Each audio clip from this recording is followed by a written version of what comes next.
Hi my dear ചങ്കുകളെ, നിങ്ങൾ ഏത് വഴി യാത്ര ചെയ്യണമെന്ന് അറിയാതെ വഴി തെറ്റിയ നിലയിലാണോ നിങ്ങൾ നിൽക്കുന്നത്?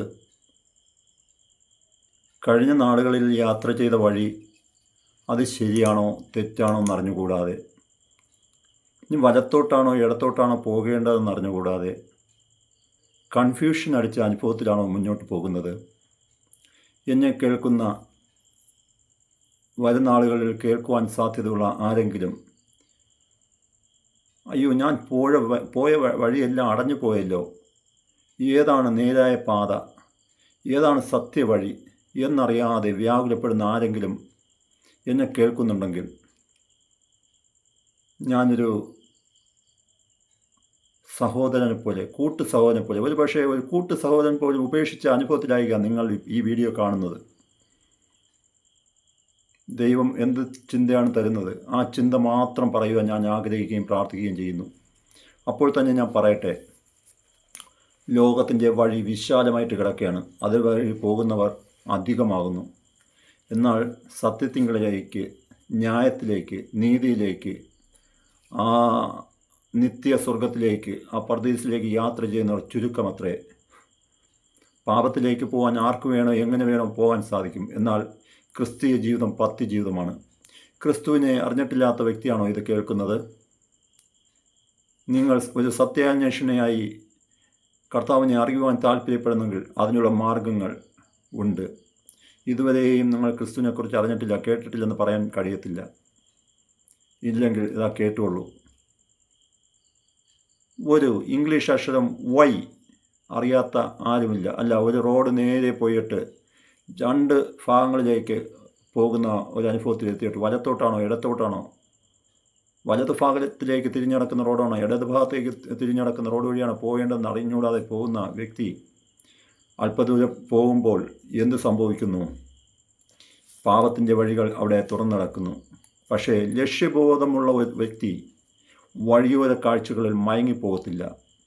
ഇന്നത്തെ നിലവാരത്തെ ഞാൻ പറഞ്ഞു കഴിഞ്ഞാൽ, കണ്ണാടിക്കൂട്ടിൽ പലഹാരങ്ങൾ വച്ചേക്കുന്നത് പോലെ യൗവന മക്കളെ വഴിതിരിപ്പിക്കാൻ വേണ്ടി ഡ്രസ്സിങ്ങിൻ്റെ കാര്യത്തിലാവട്ടെ, മറ്റ് പാപ മോഹങ്ങളിലാവട്ടെ, യൗവനക്കാരെ എപ്രകാരം വഴിതിരിപ്പിക്കാം, വഴിതെറ്റിക്കാം എന്ന് കച്ചകെട്ടിറങ്ങിയിരിക്കുന്ന വ്യക്തികളുണ്ട്.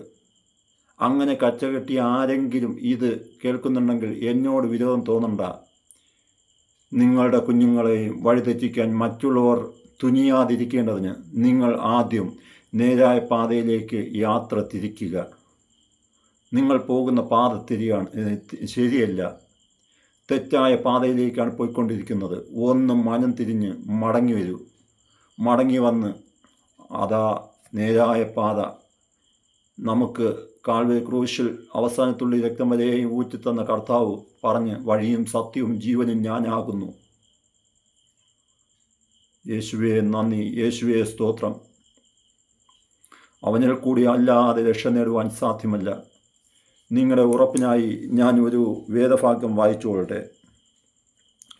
ബൈബിളിൽ റോമർക്കെഴുതിയ പുസ്തകം അതിൻ്റെ 6-ാം അധ്യായം 16 മുതൽ താഴോട്ടുള്ള ഭാഗങ്ങൾ വായിക്കുമ്പോൾ അവിടെ ഇങ്ങനെ കൊടുത്തിരിക്കുന്നു: നിങ്ങൾ ദാസന്മാരായി അനുസരിപ്പാൻ നിങ്ങളെ തന്നെ സമർപ്പിക്കുകയും നിങ്ങൾ അനുസരിച്ച് പോരുകയും ചെയ്യുന്നവന് ദാസന്മാർ ആകുന്നു.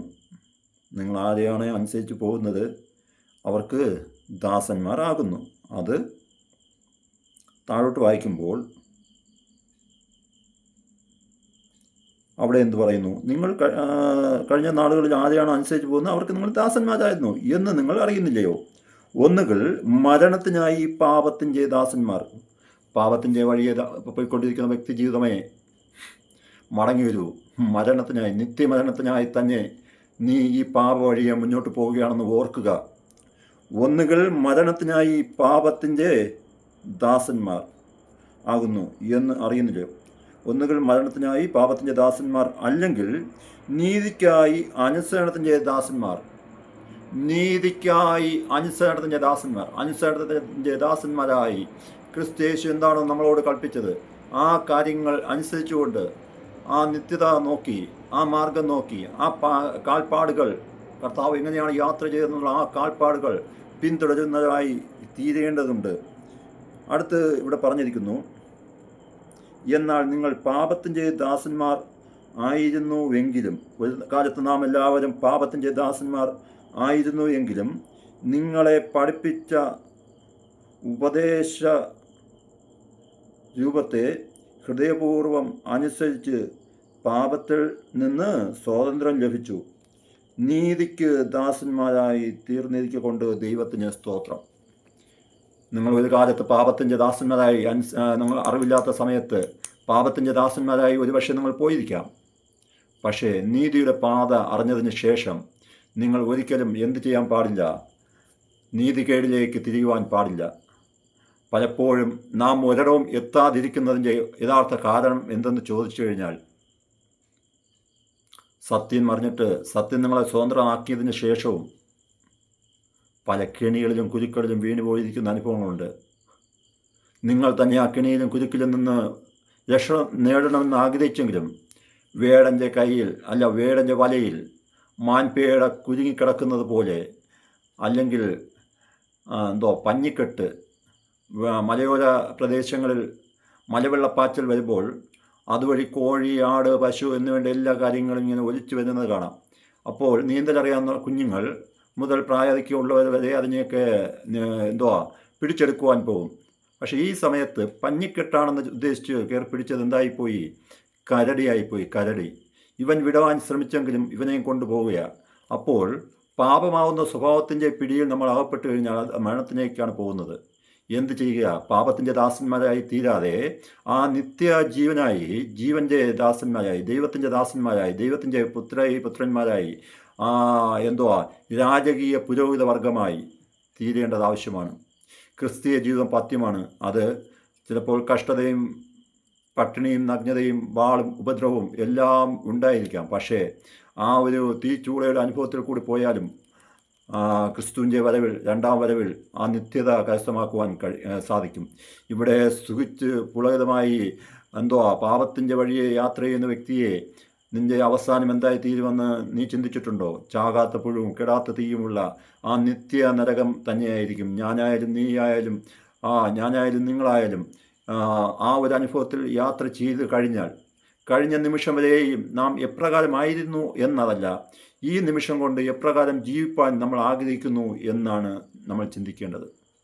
ഒന്നുകൂടി ആവർത്തിക്കട്ടെ, പ്രിയ സഹോദരി സഹോദര, കഞ്ചാവും മയക്കുമരുന്നും മുഖേന മറ്റുള്ളവരെ നിങ്ങൾ പാപത്തിൻ്റെ ദാസന്മാരാക്കി തീർക്കുവാൻ അല്ല, നിൻ്റെ ഡ്രസ്സിങ്ങിലൂടെ, നിൻ്റെ വേഷവിധാനത്തിൽ കൂടി, നിൻ്റെ നോട്ടത്തിൽ കൂടി, സംസാരത്തിൽ കൂടി, വാക്കിലൂടെ, പ്രവൃത്തിയിലൂടെ മറ്റുള്ളവരെ കുഴിയിൽ ചാടിക്കുന്ന അനുഭവത്തിലാണോ നീ പോയിക്കൊണ്ടിരിക്കുന്നത്?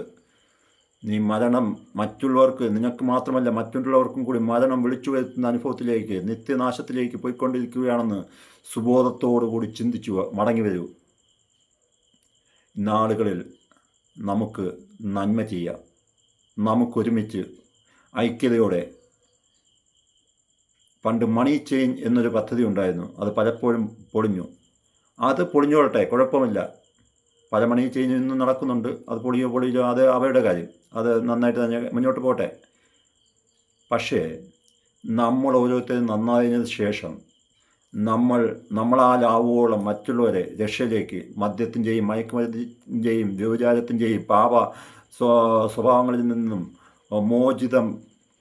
മോചനം നേടുവാൻ നാം ആദ്യം ആ ക്രിസ്തുവാകുന്ന പാറമേൽ ഉറച്ചു നിന്നതിന് ശേഷം പാപത്തിൻ്റെ ആഴത്തിൽ കിടക്കുന്ന അനേക പാപികളെ ആ പാപച്ചേറ്റിൽ നിന്ന്, ആ നിത്യനാശത്തിൽ നിന്ന്, നിത്യ മരണത്തിൽ നിന്ന് ആ നിത്യജീവനിലേക്ക് എത്തിക്കുവാൻ നമ്മെ ഓരോരുത്തരെയും സർവശക്തൻ ഇടയാക്കട്ടെ എന്നുള്ള ആഹ്വാനത്തോടെ ഏവർക്കും നല്ലൊരു ഭാവി, അതെ, നല്ലൊരു നിത്യത, ആ കർത്താവ് ഒരുക്കിക്കുന്ന സ്വർഗീയ ഭവനം അവകാശമാക്കുവാൻ ഏവരെയും സർവശക്തൻ ഇടയാകട്ടെ. അതിനായി ആവോളം നമുക്ക് പരിശ്രമിക്കാം. സർവശക്തൻ്റെ പാദപീഠത്തിലിരുന്ന് പഠിക്കാം. സർവശക്തൻ പഠിപ്പിക്കുന്നത് മറ്റുള്ളവരോട് അറിയിക്കാം.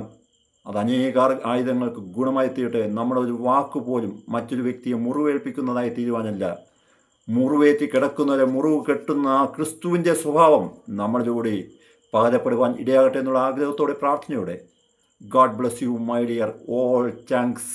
God bless you. God bless you. God bless you.